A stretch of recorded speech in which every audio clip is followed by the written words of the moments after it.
अस्सलाम वालेकुम नाज़रीन, यहाँ पर आपको एक ब्रेकिंग न्यूज़ से आगाह करते चलें। मरियम और इमरान खान की जानिब से पाकिस्तानी क्रिकेटर को मुबारकबाद। हम आपको मुकम्मल अपडेट से आगाह करेंगे। इससे पहले अगर आप हमारे चैनल पर न्यू हैं या पहली बार विजिट कर रहे हैं तो चैनल सब्सक्राइब करें, साथ ही बेल आइकन को ऑल पर कर दें ताकि हर नई आने वाली वीडियो आप तक बआसानी पहुँचती रहे। तो नाज़रीन, आपका कीमती वक्त ज़ाया किए बगैर चलते हैं वीडियो की तरफ। ICC के सालाना अवार्ड हासिल करने पर वज़ीर आज़म इमरान खान और नून लीग की रहनुमा मरियम नवाज़ ने कौमी क्रिकेटर को मुबारकबाद दी।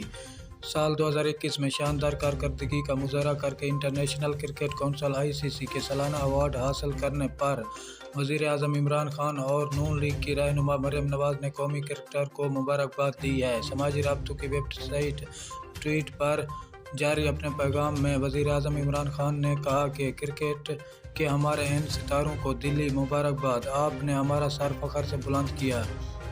मरियम नवाज़ ने भी ट्वीट की और शानदार कारकर्दगी पर कौमी खिलाड़ियों की खूब तारीफ की। ख्याल रहे कि पाकिस्तान के फास्ट बॉलर शहंशाह अफरीदी ने ICC का सरगार फील्डर सनोबर अवार्ड हासिल अपने नाम किया, जो साल के बेहतरीन क्रिकेटर को दिया जाता है। वो ये एजाज़ हासिल करने वाले पहले क्रिकेटर हैं। इसके अलावा कौमी टीम के कप्तान बाबर आजम को इंटरनेशनल क्रिकेट काउंसिल ICC ने वनडे का क्रिकेट ऑफ द ईयर करार दिया है, जबकि मोहम्मद रिजवान को T20 cricketer of the year का अवार्ड दिया गया है। पाकिस्तान क्रिकेट टीम की खतून क्रिकेटर फातिमा सना को अमर जंग क्रिकेटर ऑफ द अवार्ड दिया गया है। शुक्रिया नाज़रीन, हमारी वीडियो देखने का। मिलते हैं नेक्स्ट।